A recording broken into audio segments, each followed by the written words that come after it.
Hey everyone, thank you for joining me on this Bible study here. Okay, so we'll be starting here Matthew 2, and I'm reading from the Amplified Bible. And also, I do encourage you to like, share, subscribe, and follow me. And if you don't know, please check out my previous Bible study, the Book of Mark. And so in the past, we're doing just 5-minute Bible reads, and now we're going to be doing, I'm just going to be going through the chapter, okay, so we can just get more ground covered, and also just for me personally, I would like to do that, okay? Here we go.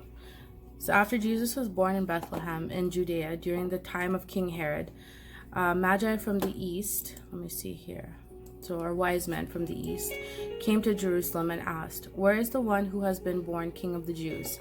We saw his star when it rose and have come to worship him." When King Herod heard of this, he was disturbed, and all of Jerusalem with him. When he had called together all the people's chief priests and teachers of the law, he asked them where the Messiah was to be born. And they said, "In Bethlehem in Judea." They replied, "For this is what the prophet has written. But you, Bethlehem, in the land of Judah, are by no means least among the rulers of Judah. For out of you will come a ruler who will shepherd my people Israel." Let me just see what there. So that's in Micah. That's out of Micah 5, 2-4. Okay. Then Herod called the Magi secretly and found out from them the exact time the star had appeared.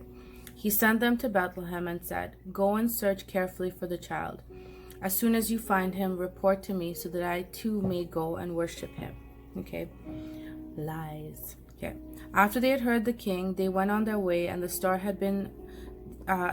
they had seen when it rose went ahead of them until it stopped over the place where the child was. When they saw the star, they were overjoyed. On coming to the house, they saw the child with his mother Mary, and bowed down and worshipped him. Then they opened their treasures and presented him with gifts of gold, frankincense, and myrrh. And having been warned in a dream not to go back to Herod, they returned to their country by another route. So these guys were wise men, and it kind of just shows us that there were people out there in the world that were not Hebrew, who were actually seeking out the Lord, which also shows another revealing of God's ultimate plan for the world, that his intention was that every nation would come to him. Okay, so then they escaped to Egypt. So when they had gone, an angel of the Lord appeared to Joseph in a dream. "Get up," he said, "take the child and his mother and escape to Egypt. Stay there until I tell you, for Herod is going to search for the child to kill him." So he got up, took the child and his mother during the night, and left for Egypt, where he stayed until the death of Herod. And so was fulfilled what the Lord had said through the prophet, "Out of Egypt I called my son." And that's Hosea 11:1.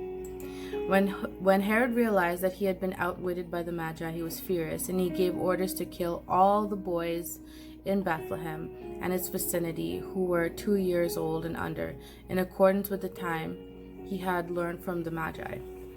Then what was said through the prophet Jeremiah was fulfilled. "A voice is heard in Ramah, weeping and great mourning, Rachel weeping for her children and refusing to be comforted because they are no more." And that was in Jeremiah 31:15, if you guys want to take a look.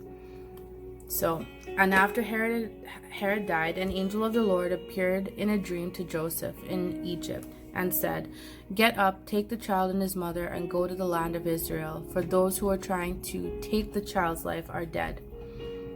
So he got up, took the child and his mother, and went to the land of Israel. But when he heard that Archelaus was reigning in Judea in place of his father Herod, he was afraid to go there. And having been warned in a dream, he withdrew to the district of Galilee. And he went and lived in a town called Nazareth. So was fulfilled what was said through the prophets, that he would be called a Nazarene. So this is not even chapter 2 of the book of Matthew, and already prophecy is being fulfilled. We're living in times where Revelation prophecy in the book of Revelation is being fulfilled in our days, and I'm right now getting some understanding on where that's going. And so I do encourage you guys to listen to Prophet Perry Stone on these revelations, and I will put the link in the description section below if you guys want to check. And it is pretty amazing how like Revelation chapter 11, 12 are happening in these days. Like, it's crazy. So thank you for joining me on this Bible study, and I will be back. Okay, later.